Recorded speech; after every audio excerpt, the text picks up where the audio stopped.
At 85 years old, David Allan Coe should be a quiet footnote in country music history. But instead, he's returned with something far louder than a farewell tour. He's returned with a secret, one so big, so damning, that it could shatter the Grand Ole Opry's legacy forever. After decades of silence, blacklisting, and whispered warnings from Nashville's elite, Coe has decided he's done holding back. In a cryptic interview filmed just weeks ago, he dropped a bombshell that insiders say could bring down names, reopen old investigations, and destroy the polished image the Opry has spent a century building. Why was he really banned? What did he witness in the late 70s? And who tried to pay him off to stay quiet? This isn't just another outlaw story. This is a final act of vengeance from a man who never forgot how they erased him, and who finally found the evidence to expose it all. Long before he was the most dangerous outlaw country ever tried to silence, David Allan Coe was just a kid lost in the system. Born in Akron, Ohio in 1939, Coe's life took a dark turn early. By the age of 9, he was already in reform school. By his teenage years, he was locked in and out of juvenile homes, and soon after, full-fledged prisons. The world didn't offer David a soft place to land. It threw him into survival mode. Every time he tried to get up, the system pushed him back down. But inside those concrete walls, something started to form. A voice, a pen, a defiance that would never go away. He began writing songs behind bars, raw, brutal, unfiltered. This wasn't Nashville Polish. This was prison gospel. Pain put to rhythm. He later claimed to have spent time on death row for killing an inmate who tried to assault him, though many dispute the details. What can't be denied is that when he finally got out, he wasn't just a man with a criminal record, he was a storm walking into Nashville with a chip on his shoulder and a guitar on his back. When Coe arrived in Music City in the late 1960s, he didn't come looking for permission. He parked his hearse outside the Ryman Auditorium, lived out of it, and dared anyone to ignore him. And ignore him they did, at first. But then came the songs. He wrote, "Would You Lay With Me?" in a Field of Stone, a haunting ballad that became a #1 hit for Tanya Tucker. Suddenly, the industry had to pay attention, but they didn't like what they saw. Long-haired, covered in tattoos, unfiltered and unpredictable, Coe didn't fit the mold. He wasn't the polished cowboy or the charming rogue. He was dangerous, too dangerous. And while country's outlaws like Waylon and Willie were being celebrated for pushing boundaries, Coe was already pushing past them into territory no one else dared approach. His early albums, raw, independent, full of rage and beauty, caught fire underground. He built a cult following of bikers, ex-cons, misfits, and wanderers. His fans weren't buying records, they were buying truth. And in the eyes of the establishment, that truth was a threat. Nashville had created a system to keep their stars clean and controlled. But David Allan Coe, he never signed that contract. He was a problem from day one. And the Opry, they knew it. While most country stars begged for record deals and polished their boots for a shot at the Grand Ole Opry, David Allan Coe took a different route, one soaked in rebellion, defiance, and total independence. He didn't just carve out a career without Nashville's help, he built an empire right under their noses. After years in prison and on the streets, Coe emerged with a sound that didn't beg for radio play. It demanded attention. His early albums, including Penitentiary Blues and Requiem for a Harlequin, didn't sound like anything on the airwaves. They were rough, psychedelic, sometimes disturbing, but they were his. It wasn't long before his songwriting caught fire. He wrote "Would You Lay With Me?" in a Field of Stone, a song so intimate and intense that even the mainstream couldn't ignore it. When Tanya Tucker made it a #1 hit, Coe got his first major paycheck. But instead of using that moment to cozy up to the industry, he doubled down on being the outsider. He released The Mysterious Rhinestone Cowboy, wearing a Lone Ranger mask and performing in full rhinestone suits, mocking the industry's obsession with image while stealing their audience one beer joint at a time. Then came Long-Haired Redneck, If That Ain't Country, and the genre-bending You Never Even Called Me by my name. Each song poked fun at the system, questioned its rules, and resonated with fans who didn't care about what the Opry thought was respectable. Coe's music was filthy and beautiful, offensive and honest, outlaw and poetic, all at once. While Waylon, Willie, and Chris Christopherson were being celebrated as the new faces of outlaw country, Coe was the one building a kingdom of his own, far away from TV specials and CMA award shows. And he did it all without the Opry, without the radio gatekeepers, and without ever asking for permission. His concerts were rowdy, unpredictable, and sometimes dangerous. He didn't just sing, he provoked. He wasn't a performer, he was a warning shot. David Allan Coe proved you could sell out shows, top charts, and live like a legend without ever kneeling to Nashville. And that terrified them, because if one man could succeed outside the system, how long before others tried? And that's when the real pushback began. For decades, the Grand Ole Opry was considered sacred ground, reserved for country royalty, chosen carefully by a mysterious inner circle. Getting invited to play, let alone be inducted, was the ultimate validation for a country artist. But for David Allan Coe, that door was slammed shut from the start. Not once in his 60-year career was Coe asked to perform on the Opry stage. Not as a guest, not as a member. And the reason? It was never made official. But the whispers were loud. Some said it was his time in prison. Others pointed to his controversial lyrics, his wild image, or the Confederate flag draped behind him on stage. But insiders, former producers, radio promoters, even a few aging Opry veterans have started revealing a darker truth. Coe wasn't just excluded because he was rough around the edges. He was blackballed, silently, systematically. One former Opry associate claimed that in the late 1970s, Coe had a meeting with a key figure at the Opry's management office. According to the source, the meeting ended with shouting, broken glass, and a threat. Coe was told he'd never set foot on the Opry stage, as long as that man was in charge. Who that man was has never been confirmed, but Coe never forgot. Others say Coe got too close to a scandal the Opry desperately wanted buried, a rumored affair between a rising female star and a married Opry executive. Another story claims Coe stumbled across financial documents suggesting massive under-the-table payouts for chart manipulation in the late 70s, documents that allegedly disappeared after a studio break-in. Whatever the truth may be, the result was clear. Coe's name was scrubbed from programs, ignored by booking agents, and left out of award nominations. While his peers got inducted, celebrated, and honored, Coe was treated like a ghost. No matter how many albums he sold or how many hits he wrote, the Opry never acknowledged him. It wasn't just a snub, it was a silent execution.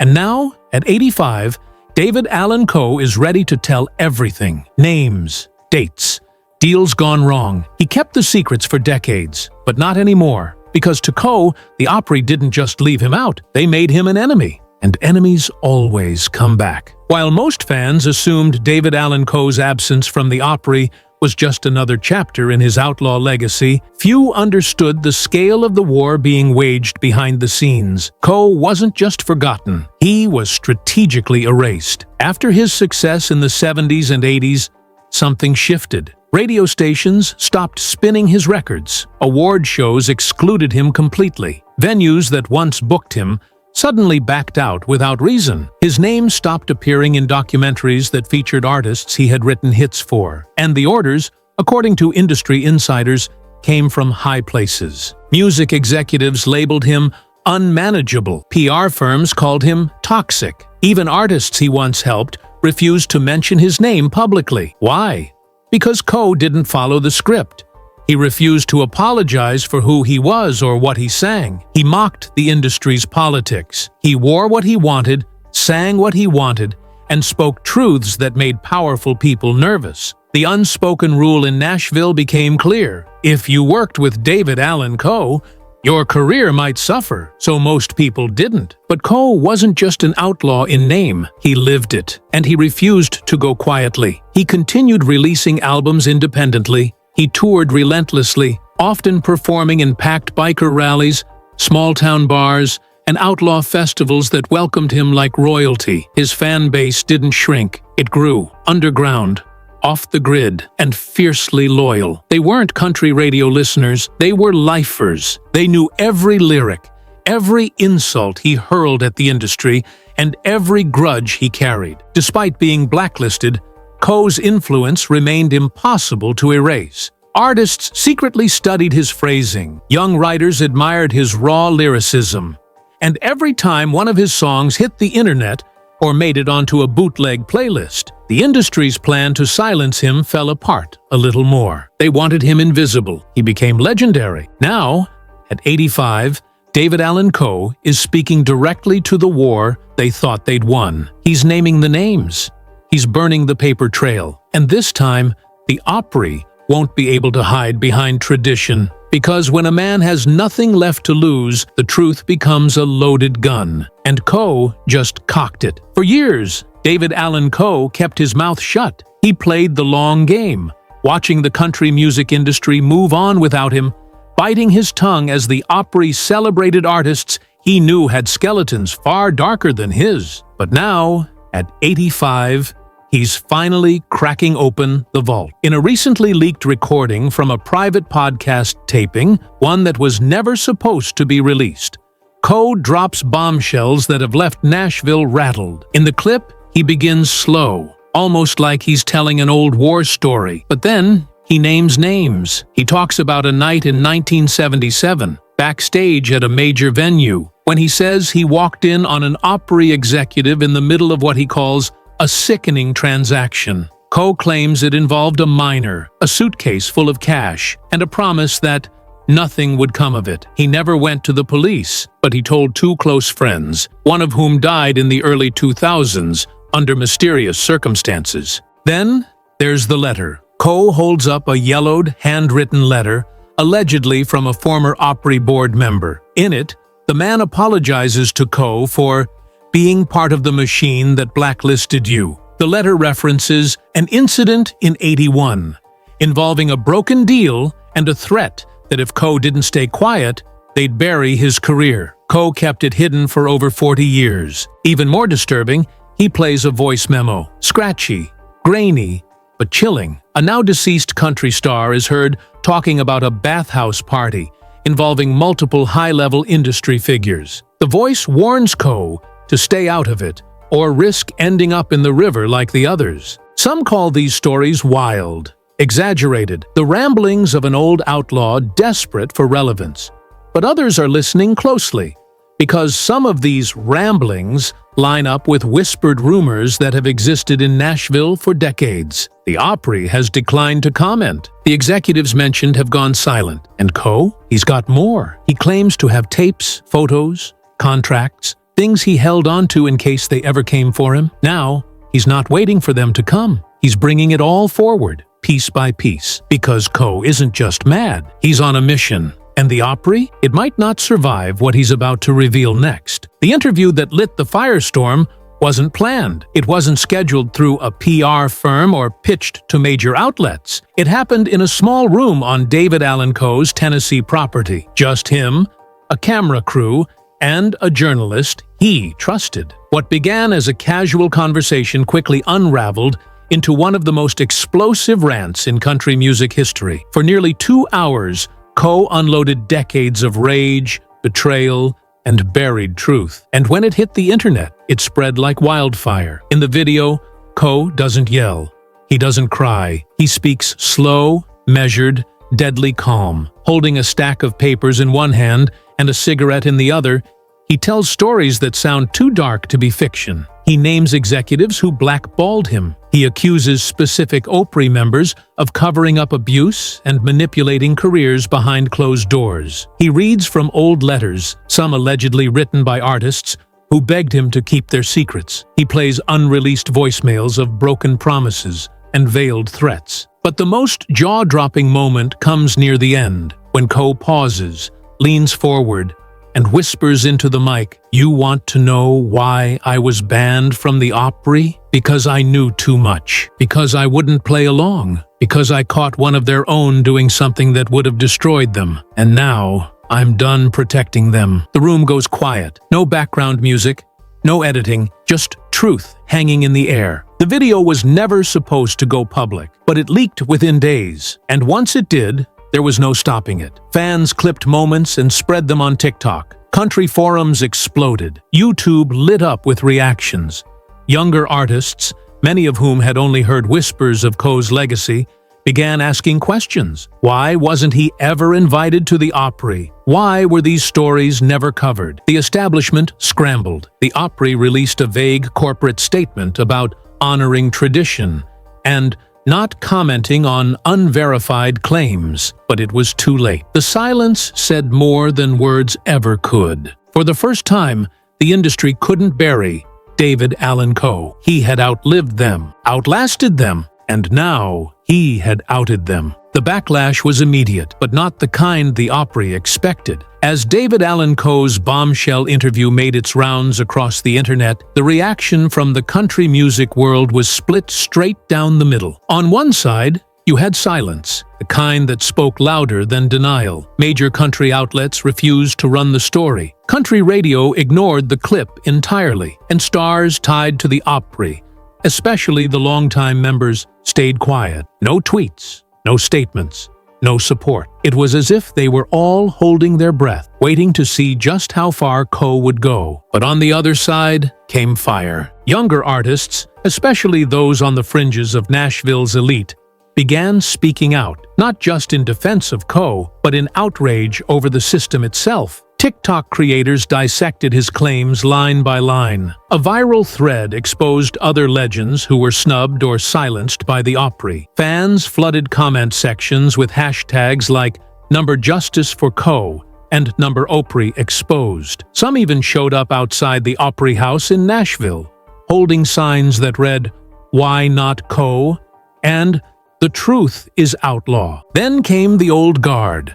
A few of Coe's Outlaw-era peers, survivors of the same backroom battles, broke their silence. One longtime country songwriter admitted he too had been threatened in the 80s, after questioning the Opry's internal politics. Another confirmed that Coe's claims about blacklists were not only real, but still happening to this day. Even a retired Opry sound engineer came forward in a live stream, admitting there were dozens of artists whose names were never allowed in the building. As the pressure mounted, so did Coe's platform. His streaming numbers soared. The Ride, Long-Haired Redneck, and If That Ain't Country re-entered country charts on Spotify and Apple Music. His social media following doubled. His shows, once relegated to fringe venues, began selling out faster than they had in years. The Opry had tried to erase him. Instead, they revived him. And as the dust settled, one thing became painfully clear. David Allan Coe wasn't just an outlaw anymore. He was the lightning rod in a storm the Opry never saw coming. In the end, David Allan Coe didn't need an Opry induction. He didn't need a statue, a tribute, or a standing ovation from the very stage that denied him for over half a century. Because, at 85 years old, Coe had already done something far more powerful. He cracked the halo that sat above the Grand Ole Opry and revealed the mess underneath. What began as a bitter grudge transformed into a reckoning, not just for Coe, but for every artist the Opry overlooked, silenced, or buried in polite erasure. His viral interview didn't just relight his career. It exposed the hypocrisy that's lingered beneath Nashville's surface for decades. Fans began questioning everything. How many other legends were kept out for speaking up? How many careers were quietly dismantled behind the scenes? And if the Opry could blacklist someone as influential and enduring as David Allan Coe, what did that say about the values they claim to uphold? Coe, for his part,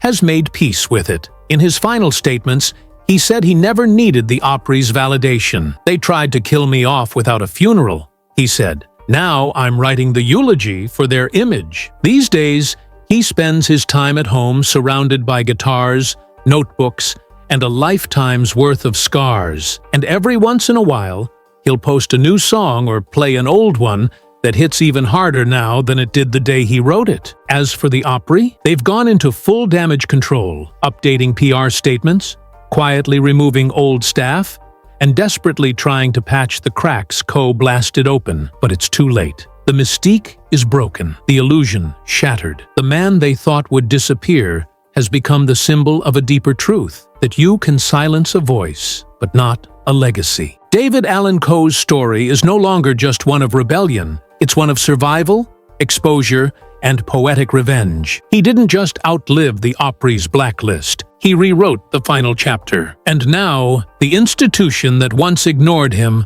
must live in the shadow of the outlaw they could never control. Now, as the dust settles and the industry fumbles to rewrite history, David Allan Coe stands unshaken. At 85, he's not begging for a second chance. He's lighting a match under the lies that held him back. In a world obsessed with polished reputations and curated legends, Coe ripped off the mask and dared country music to look itself in the mirror. He doesn't need the Opry stage. He became something far more powerful. It's reckoning. His legacy, once buried under controversy, now roars louder than ever. And as he strums his guitar from a porch deep in Tennessee, one thing's certain: the whisper of the Opry's rejection will never be louder than the roar of Coe's truth.